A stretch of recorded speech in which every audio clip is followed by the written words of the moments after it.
Okay, so here's proof positive that abortion's no longer a difficult choice for the pro-choice crowd. This is not something that they're having any consternation over. They're not having any internal moral debate over. This is something that's full-on celebrated, and they know exactly what they're doing. And this clip absolutely is proof positive of that. It's from Busy Phillips, who's some sort of TV celebrity that I don't know. But brace yourself. There's a lot of shrieking, and there's a curse word I'm going to try to edit out. So stand by for a very loud and shrill noise. Here it comes. Here I was, sitting in Los Angeles in my beautiful office of my own late-night talk show. Soon I would be driving my hybrid car to my beautiful home to kiss my two beautiful and healthy children and my husband who had taken the year off to parent so I could focus on my career. And I have all of this, all of it, because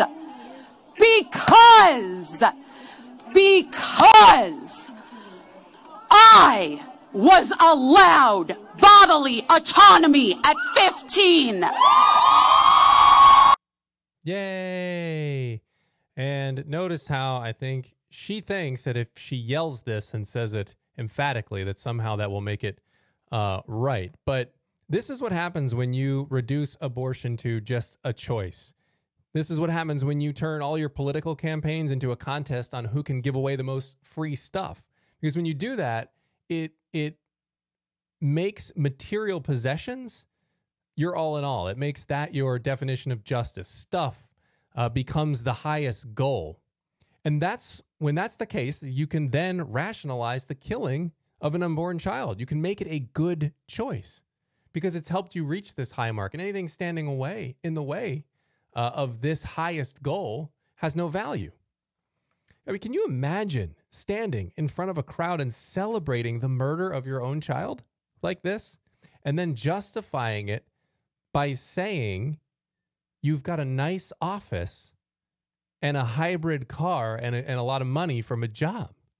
I mean, that is the height of insanity, but that's what the pro-choice crowd has been reduced to. This is the absurdity that they've been reduced to now, as science and everything else shows that it is indeed a human growing inside of the womb. And, you know, the level of absurdity here makes me think of biblical times when Moses was visiting God on Mount Sinai.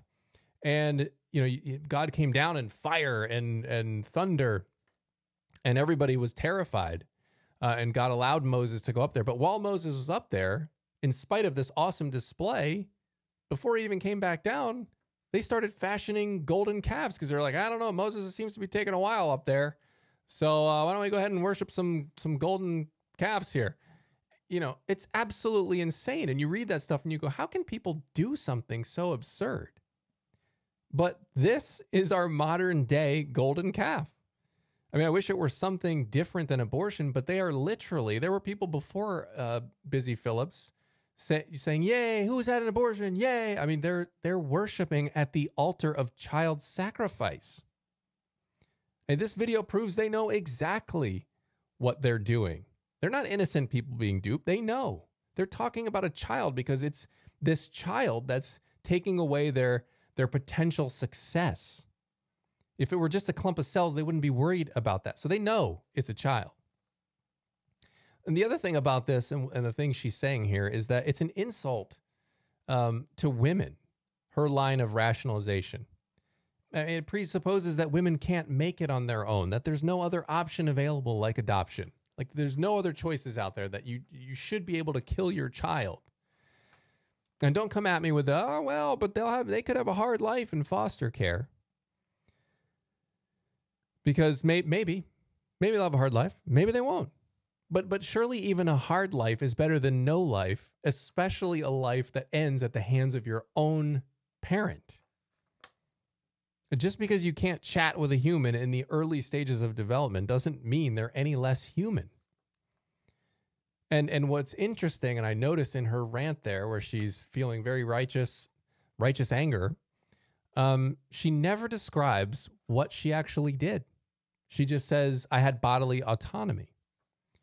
But she's skipping over what the act of exercising that choice actually is. So why not just say what it is? Say what you really mean. That this child will take away something from me that I want out of my selfish desires. Therefore, I'm going to kill this child because I want my stuff. I want my hybrid. I want my house. I want my job. I want my success. So let's be honest about what's going on here. This is a self-centered choice. It's a result of a worldview that places ourselves at the very center of it and